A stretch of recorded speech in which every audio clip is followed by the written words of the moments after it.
O Grande Conflito, capítulo 17. A promessa. A promessa da segunda vinda de Cristo para completar a grande obra da redenção é o principal tema das Sagradas Escrituras. Desde que Adão e Eva saíram do jardim do Éden, os filhos da fé aguardavam a vinda do prometido, que os levará novamente ao paraíso perdido. Enoque, a sétima geração desde os que viveram no Éden, que andou com Deus por 3 séculos, declarou: Vejam, o Senhor vem com milhares de seus santos para julgar a todos. Judas 14:15. Na noite de seu sofrimento, Jó exclamou: Eu sei que meu Redentor vive e que no fim se levantará sobre a terra. Verei a Deus, eu o verei com os meus próprios olhos, eu mesmo e não outro. Jó 19:25-27. Os poetas e profetas da Bíblia escreveram acerca da vinda de Cristo em palavras cheias de fogo. Regozijem-se os céus e exultem a terra diante do Senhor, porque Ele vem julgar a terra, julgará o mundo com justiça e os povos com sua fidelidade. Salmos 96, versículo 11-13. Isaías disse: Este é o nosso Deus, nós confiamos nele e ele nos salvou. Este é o Senhor, nós confiamos nele. Exultemos e alegremo-nos, pois ele nos salvou. Isaías 25, versículo de número 9. O Salvador consolou seus discípulos com a certeza de que voltaria. Na casa de meu pai há muitos aposentos.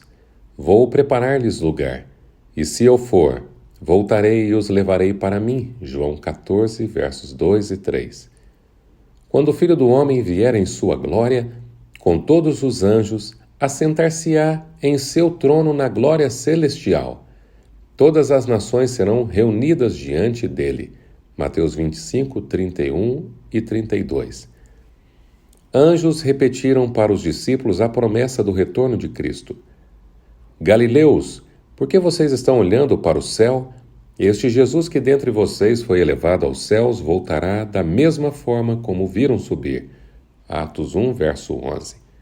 E Paulo testemunhou: Pois, dada a ordem, com a voz do arcanjo e o ressoar da trombeta de Deus, o Senhor descerá dos céus. 1 Tessalonicenses capítulo 4, verso 16. João, o profeta de Pátimos, disse: Eis que ele vem com as nuvens e todo o olho o verá. Apocalipse 1, verso 7. Então, o longo domínio do mal será quebrado. O reino do mundo se tornará de nosso Senhor e do seu Cristo. Ele reinará para todo sempre. Apocalipse 11, 15. O soberano, o Senhor, fará nascer a justiça e o louvor diante de todas as nações. Isaías 61, verso 11. Então o reino de paz do Messias será fundado, o Senhor consolará Sião e olhará com compaixão para todas as ruínas dela.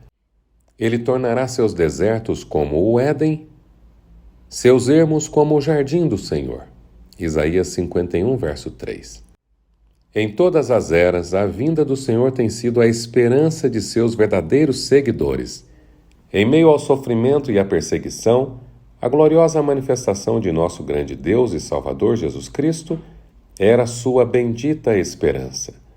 Paulo falou sobre a ressurreição que acontecerá por ocasião do advento do Senhor, quando os mortos em Cristo se levantarão e serão levados com os vivos para se encontrar com o Senhor no ar.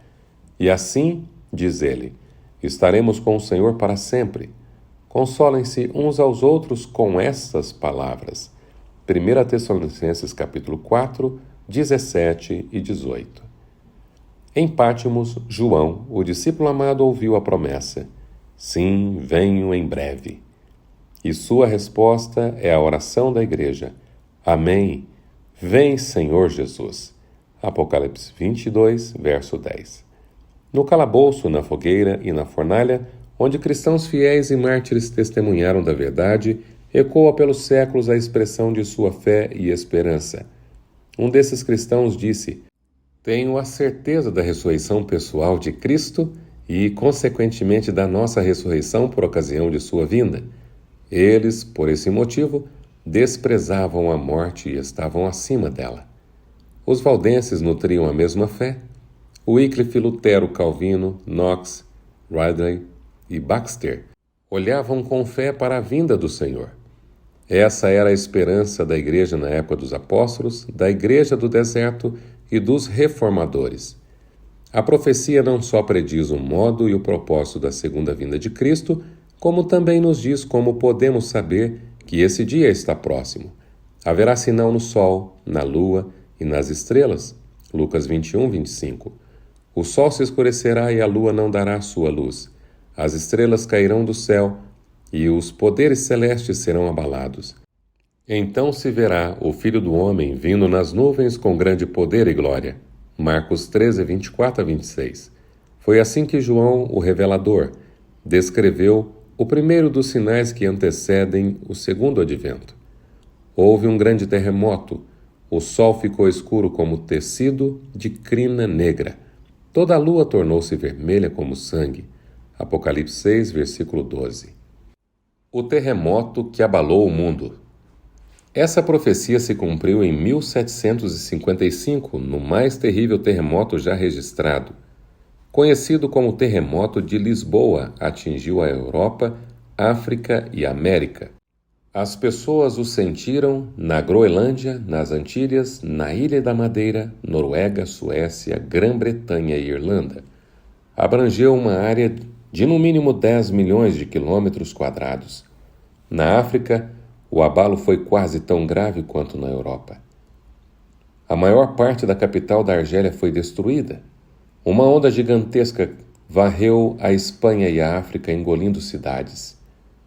Montanhas, algumas das mais altas de Portugal, foram subitamente abaladas desde o alicerce, conforme parecia, e algumas delas se abriram no cume, que se rachou e partiu de modo assustador.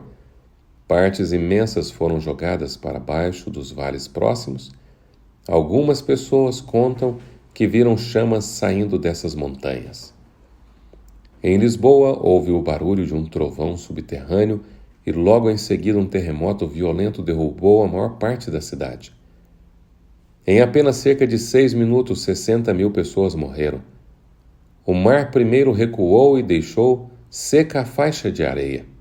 Então rolou para dentro, subindo 15 metros ou mais acima do seu nível normal.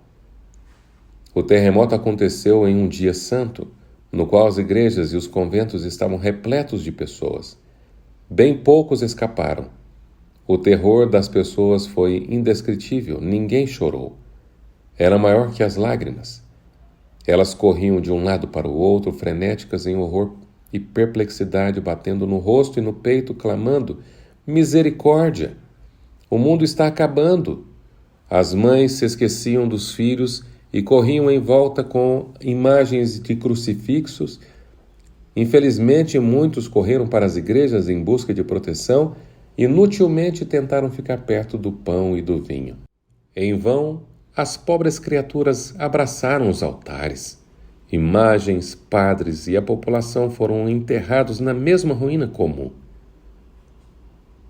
O escurecimento do sol e da lua. 25 anos depois, ocorreu o sinal seguinte mencionado na profecia: o escurecimento do sol e da lua. Ao conversar com seus discípulos no Monte das Oliveiras, Jesus apontou com clareza para o momento do cumprimento dessa profecia. Aquela tribulação: o sol escurecerá e a lua não dará a sua luz. Marcos 13, 24. Os 1260 dias ou anos terminaram em 1798. Um quarto de século antes, a perseguição havia praticamente se extinguido. Após essa perseguição, o sol escureceria. Em 19 de maio de 1780, essa profecia se cumpriu.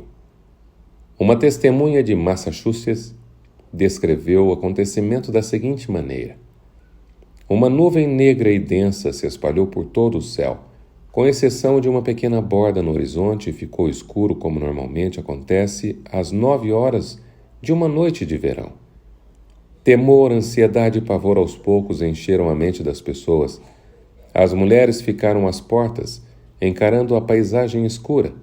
Os homens voltaram do trabalho nos campos.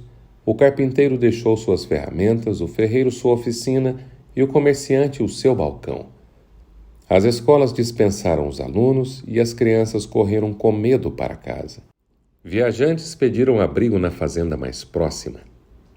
O que vem em seguida? Era a pergunta em cada lábio e coração. Parecia que o furacão estava prestes a assolar a terra ou que havia chegado o dia do juízo, o fim de todas as coisas. As pessoas acenderam velas e o fogo das lareiras queimava com tanto brilho quanto uma noite de outono sem luar. As aves voaram para os poleiros, o gado se reuniu e abaixou. No pasto, sapos coachavam, pássaros cantavam suas músicas noturnas e morcegos voavam.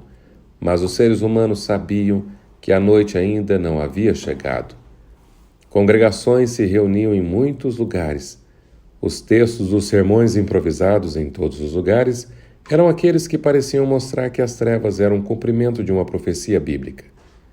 A escuridão alcançou densidade máxima pouco depois das 11 horas. Na maior parte do país ficou tão escuro durante o dia que as pessoas não sabiam dizer que horas eram olhando em relógio de parede ou de pulso. Não conseguiam comer nem fazer as tarefas domésticas sem a luz de velas. Lua como sangue. Quando a noite chegou, sua escuridão foi tão estranha e aterrorizante quanto as trevas do dia. Embora fosse quase lua cheia, nenhum objeto ficava visível sem o auxílio de luz artificial. Quando as pessoas viam essas luzes nas casas vizinhas e em outros lugares à distância, era como se estivessem contemplando uma espécie de escuridão egípcia que parecia não deixar passar claridade quase nenhuma. Se todos os corpos celestes do universo tivessem sido envoltos em cortinas espessas que não deixam a luz passar, ou se extinguido por completo, as trevas não teriam sido mais completas. Quando passou a meia-noite, a escuridão desapareceu e a lua, ao ficar visível pela primeira vez, tinha a aparência de sangue. 19 de maio de 1780. Entrou para a história como o dia escuro. Desde os tempos de Moisés, não foi registrada uma escuridão semelhante em densidade, extensão e duração. A descrição das testemunhas ecoa as palavras do profeta Joel, registrada em 2500 anos antes. O sol se tornará em trevas, e a lua em sangue, antes que venha o grande e temível dia do Senhor. Joel 2:31. Cristo disse: quando começarem a acontecer estas coisas, levantem-se e ergam a cabeça, porque estará próxima a redenção de vocês. Ele mostrou a seus seguidores as árvores em flor da primavera. Quando elas brotam, vocês mesmos percebem e sabem que o verão está próximo. Assim também, quando virem estas coisas acontecendo, saibam que o reino de Deus está próximo. Lucas 21, 28, 30 e 31. Na igreja, porém, o amor por Cristo e a fé em sua vinda haviam se esfriado. Aqueles que afirmavam ser o povo de Deus estavam cegos para as instruções do Salvador acerca dos sinais de seu aparecimento. Negligenciaram a doutrina do segundo advento até ela ser, em grande medida, ignorada e esquecida, em especial nos Estados Unidos. A devoção desgastante por ganhar dinheiro, a corrida em busca de popularidade e poder levaram o povo a adiar para um futuro bem distante o dia solene no qual o mundo, conforme o conhecemos, irá passar. O Salvador predisse a condição espiritual vulgar dos crentes que predominaria pouco antes do seu segundo advento. O conselho de Cristo para quem vivesse nesse tempo foi: tenham cuidado para não sobrecarregar o coração de vocês de libertinagem, bebedeira e ansiedades da vida. E aquele dia venha sobre vocês inesperadamente. Estejam sempre atentos e orem para que vocês possam escapar de tudo o que está para acontecer e estar em pé diante do Filho do Homem. Lucas 21, 34 a 36. Era importante alertar as pessoas a se prepararem para os acontecimentos solenes ligados ao fechamento da porta da graça. Como é grande o dia do Senhor! Como será terrível! Quem poderá suportá-lo? Joel 2:11. Quem será capaz de permanecer de pé quando vier aquele que tem olhos tão puros que não suporta ver o mal? e não podem tolerar a maldade. Abacuque 1, verso 13. Castigarei o mundo por causa da sua maldade, os ímpios pela sua iniquidade. Darei fim à arrogância dos altivos e humilharei o orgulho dos cruéis. Isaías 13, versículo 11. Nem a sua prata nem o seu ouro poderão livrá-los. A riqueza deles será saqueada, suas casas serão demolidas. Sofonias 1, 18 e 13. Chamado para o preparo. Com a aproximação do grande dia, a palavra de Deus conclama seu povo a se voltar para ele com arrependimento. O dia do Senhor está chegando, está próximo. Toquem a trombeta em Sião, decretem jejum, convoquem uma assembleia sagrada, reúnam o povo, consagrem a assembleia, ajuntem os anciãos, reúnam as crianças, que os sacerdotes que ministram perante o Senhor chorem entre o pórtico do templo e o altar. Agora, porém, voltem-se para mim de todo o coração, com jejum, lamento e pranto. Rasguem o coração e não as vestes. Voltem-se para o Senhor, o seu Deus, pois Ele é misericordioso e compassivo, muito paciente e cheio de amor. Arrepende-se e não envia a desgraça. Joel 2, verso 1, 15, 17, 12 e 13. A fim de preparar um povo para permanecer firme no dia de Deus, uma grande obra de reforma deveria ser feita. Em sua misericórdia, o Senhor estava prestes a enviar uma mensagem para despertar aqueles que afirmavam ser o seu povo e conduzi-lo a se preparar para a vinda de Jesus. Encontramos essa advertência em Apocalipse 14. Ali uma mensagem em 3 partes é representada sendo proclamada por seres celestiais e seguida imediatamente pela vinda do Filho do Homem para colher a safra da terra. Apocalipse 14, 15. O profeta viu um anjo que voava pelo céu e tinha na mão o evangelho eterno para proclamar aos que habitam na terra, a toda nação, tribo, língua e povo. Ele disse em alta voz: Temam a Deus e glorifiquem-no, pois chegou a hora do seu juízo. Adorem aquele que fez os céus, a terra, o mar e as fontes das águas. Apocalipse 14, versículos 6 e 7. Essa mensagem faz parte do Evangelho eterno. Deus confiou a nós a obra da pregação. Santos anjos direcionam, mas são os servos de Cristo na terra que fazem o trabalho de proclamar o Evangelho. Homens e mulheres fiéis, obedientes aos impulsos do Espírito de Deus e aos ensinos de sua palavra, deveriam anunciar essa advertência. Eles são os que buscam o conhecimento de Deus, considerando a sabedoria divina mais proveitosa do que a prata e rende mais do que o ouro. Provérbios 3,14. O Senhor confia os seus segredos aos que o temem e os leva a conhecer a sua aliança. Salmo 25, verso 14. Uma mensagem dada por homens humildes. Se os teólogos eruditos fossem guardas fiéis que buscam as Escrituras com diligência e oração, eles teriam percebido a chegada do tempo. As profecias teriam revelado a eles os acontecimentos prestes a ocorrer. Em vez disso, porém, foram pessoas humildes que deram a mensagem. Aqueles que negligenciam buscar a luz quando ela está a seu alcance são deixados na escuridão. Mas o Salvador diz: Quem me segue nunca andará em trevas, mas terá a luz da vida. João 8, versículo 12. Deus envia uma estrela de brilho celeste para essa pessoa a fim de guiá-la em toda a verdade. Na época da primeira vinda de Cristo, os sacerdotes e escribas da cidade santa poderiam ter reconhecido os sinais dos tempos e anunciado a vinda do Messias prometido. Miqueias indicou sua cidade natal e Daniel apontou o tempo de sua chegada. Miqueias 5:2, Daniel 9:25. Os líderes judeus não tinham desculpas válidas para não saber. Sua ignorância era resultado de negligência pecaminosa. Com o mais profundo interesse, os anciãos de Israel deveriam estar estudando o local, o tempo e as circunstâncias do maior acontecimento da história do mundo, a chegada do Filho de Deus. As pessoas deveriam estar vigiando para que pudessem receber o Redentor do mundo. Contudo, em Belém, 2 viajantes exaustos de Nazaré andaram por toda a extensão da estreita rua até a extremidade leste da cidade, sem encontrar refúgio para passar a noite. Nenhuma porta se abriu para recebê-los. E em um rústico estábulo preparado para o gado, eles finalmente encontraram abrigo e ali nasceu o Salvador do mundo. Deus designou anjos para levar as alegres novas àqueles que já estavam prontos a recebê-las e que as contariam com alegria aos outros. Cristo havia descido para assumir a natureza humana, a fim de suportar a agonia infinita enquanto se fazia oferta pelo pecado.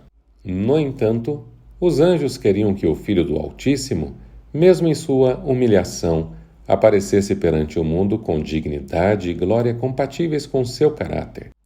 Os poderosos da terra se reuniriam na capital de Israel para saudar sua chegada. Anjos o apresentariam para aqueles que estivessem aguardando sua chegada. Um anjo visitou a terra a fim de ver quem estava preparado para dar as boas-vindas a Jesus. Mas não ouviu voz de louvor agradecendo porque o tempo da vinda do Messias havia chegado. O anjo pairou sobre a cidade escolhida e sobre o templo onde a presença de Deus aparecera por eras, mas até ali encontrou a mesma indiferença. Com pompa e orgulho, os sacerdotes ofereciam sacrifícios maculados. Com voz alta, os fariseus falavam com o povo ou faziam orações orgulhosas nas esquinas das ruas. Reis, filósofos e rabinos, todos desconheciam o maravilhoso fato de que o Redentor estava prestes a aparecer. Pasmo, o anjo mensageiro estava prestes a voltar para o céu com a vergonhosa notícia, quando descobriu um grupo de pastores cuidando do rebanho. Enquanto olhavam para o céu estrelado, pensavam na profecia do Messias por vir e ansiavam pela chegada do Redentor do mundo. Ali estava um grupo preparado para receber a mensagem celestial. De repente, a glória celestial inundou toda a planície, revelando uma companhia imensurável de anjos. Então, como se a alegria fosse grande demais para apenas um mensageiro trazer do céu, muitas vozes se uniram em um hino que, um dia, todas as nações dos salvos cantarão. Glória a Deus nas alturas e paz na terra aos homens aos quais ele concedeu o seu favor. Lucas 2,14. Que lição há nessa maravilhosa história de Belém? Como repreende nossa descrença, nosso orgulho e nossa autossuficiência? Como nos ensina a vigiar para que também não falhemos em reconhecer os sinais dos tempos e perder da mesma maneira nossa hora de oportunidade. Não foi somente em meio aos humildes pastores que os anjos encontraram pessoas aguardando a chegada do Messias. Em terras pagãs também havia aqueles que o buscavam, homens ricos, nobres e sábios, os filósofos do Oriente. Nas escrituras hebraicas haviam aprendido sobre a estrela que se levantaria de Jacó, aguardaram com expectativa a chegada daquele que seria não só a consolação de Israel, mas também a luz para a revelação aos gentios. Lucas 2, 25, 32, e luz para a salvação até os confins da terra. Atos 13, 47. A estrela enviada pelo céu guiou os estranhos gentios até o local de nascimento do recém-nascido rei. E aos que o aguardam ansiosamente que Cristo apareça a segunda vez, não para tirar o pecado, mas para trazer salvação, Hebreus 9, 28, assim como aconteceu com a notícia do nascimento do Salvador, Deus não confiou a mensagem do segundo advento aos líderes religiosos do povo. Eles recusaram a luz do céu e, por isso, não fizeram parte do grupo que o apóstolo Paulo descreveu. Mas vocês, irmãos, não estão nas trevas, para que esse dia os surpreenda como um ladrão. Vocês todos são filhos da luz, filhos do dia. Não somos da noite nem das trevas. 1 Tessalonicenses capítulo 5, 4 e 5. Os líderes religiosos deveriam ter sido os primeiros a receber a notícia da chegada do Salvador, os primeiros a anunciar que ele estava próximo. No entanto, estavam descuidados e desatentos, e o povo adormecido em seus pecados. Jesus viu sua igreja como uma figueira estéril, coberta com uma capa de folhas, porém sem nenhum fruto precioso. Faltava-lhes o espírito da verdadeira humildade, penitência e fé. Em seu lugar havia orgulho, formas religiosas, egoísmo e opressão. Uma igreja apostatada fecha os olhos aos sinais dos tempos. Deixa a Deus e separa-se de seu amor. Por haver se recusado a aceitar as condições, as promessas divinas não se cumpriram nela. Muitos dos que diziam ser seguidores de Cristo se negaram a aceitar a luz do céu. Assim como os judeus de tanto tempo atrás não reconheceram o tempo de oportunidade, o Senhor passou por eles e revelou a sua verdade àqueles que, assim como os pastores de Belém e os magos do Oriente, seguiam toda a luz que haviam recebido. O fim do capítulo 17 do Grande Conflito.